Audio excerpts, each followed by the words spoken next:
كان مروان يعمل في شركة ضخمة تدعى إيكونومكس.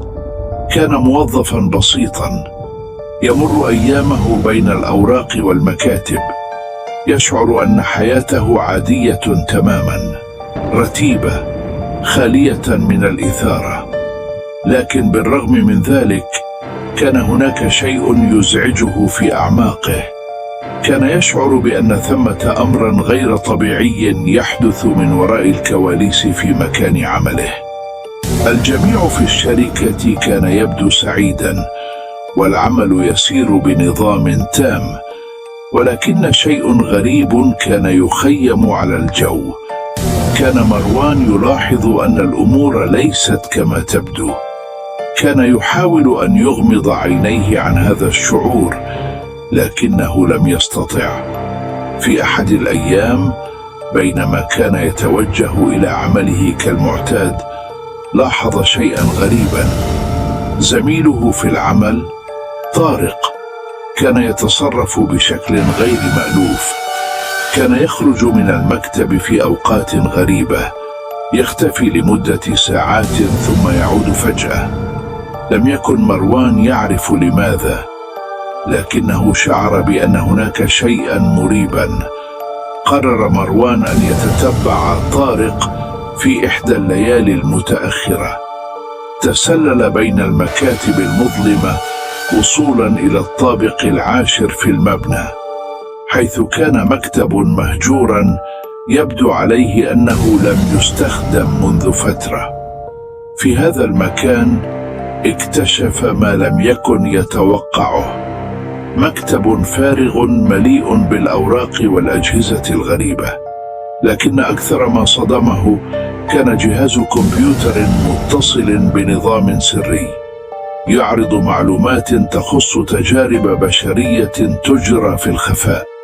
كانت الشركة تدير مشروعا سريا للغاية يتعامل مع تعديل الجينات البشرية لتحسين قدراتهم العقلية والجسدية من خلال تجارب خطيرة. شعر مروان بأنه دخل إلى عالم آخر. كان يشعر بالخوف والصدمة، خاصة عندما اكتشف أن زملائه في العمل هم جزء من هذه التجارب. وكل هذا كان يحدث تحت إشراف شخص واحد، مديره فارس. مروان كان يعلم أن هذا الاكتشاف سيغير حياته إلى الأبد، لكنه كان يعلم أيضا أن هناك خطرا يهدده الآن. لم يكن من السهل أن يواجه هذا الفساد الكبير. قرر مروان مواجهة فارس. في مكتب المدير أخبره مروان بكل ما اكتشفه. كان فارس هادئا بل مبتسما، وهو يشرح له أن هدف المشروع هو تحسين البشر، لكنه كان يعلم أن مروان لن يوافق على ذلك. كان الأمر أكبر من أن يصدقه أي شخص عادي، لكن مروان شعر أن الفساد الذي اكتشفه أكبر من مجرد فكرة تحسين البشر. كانت هناك قوة خفية وراء هذا المشروع. مروان بدأ يطرح أسئلة: هل هو جزء من هذه التجارب؟ هل هذه الشركة تستغل البشر لأغراض سياسية أو اقتصادية؟ ثم فهم أن كل شيء قد تم تحريفه. عندما حاول مروان التحدث عن هذا السر للعالم، اكتشف أن الأمور لا تسير كما خطط لها. فقد بدأ يشعر وكأن الجميع يراقبونه، وتحول إلى هدف. لكن مروان كان لا يزال عازما على نشر الحقيقة. هرب في تلك الليلة محاولا الوصول إلى وسائل الإعلام ليكشف الفضيحة الكبرى، لكنه كان يعلم أن الطريق لن يكون سهلا. في الطريق كان مروان يتنقل بين الشوارع المظلمة، يشعر كأن هناك من يلاحقه في كل زاوية. في النهاية وبعد محاولات كثيرة تمكن مروان من الوصول إلى أحد مكاتب الإعلام، حيث نشر الأدلة التي اكتشفها، وأدى هذا إلى تفاعل الصحافة بشكل سريع. الفضيحة انتشرت كالنار في الهشيم، مما جعل فارس والآخرين في الشركة في موقف محرج. لكن مروان كان يعلم أن هذا ليس نهاية القصة، كان يعلم أن هناك ما هو أكثر في المستقبل. ربما كان قد نجح في كشف السر، لكنه لم يكن متأكدا مما سيحدث بعد ذلك.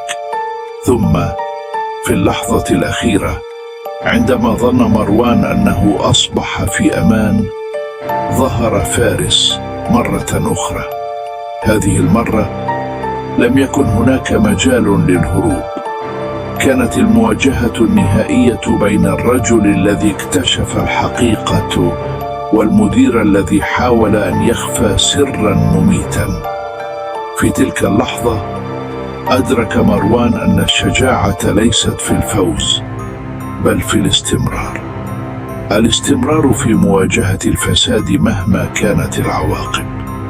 القصة انتهت، لكن السؤال الذي تركته هو: هل يستطيع الإنسان مواجهة قوى أكبر منه؟ وهل يمكنه حقا تغيير العالم؟ أو هل ستكون القوى الأكبر دائما في النهاية هي التي تتحكم؟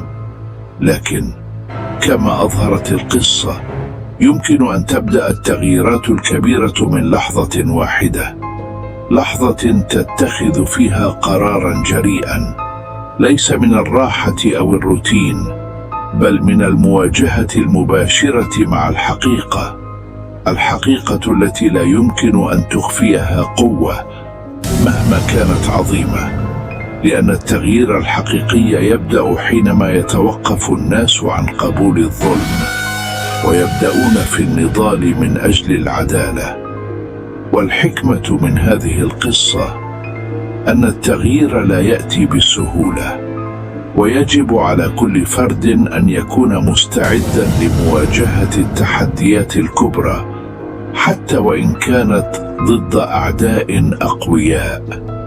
لكن الحقيقة أن العدالة تأتي من الشجاعة في اتخاذ القرارات الصعبة، وأن الحياة مليئة بالفرص التي يمكن أن تغير مصير الإنسان إذا كان مستعداً لمواجهة ما هو أكبر منه.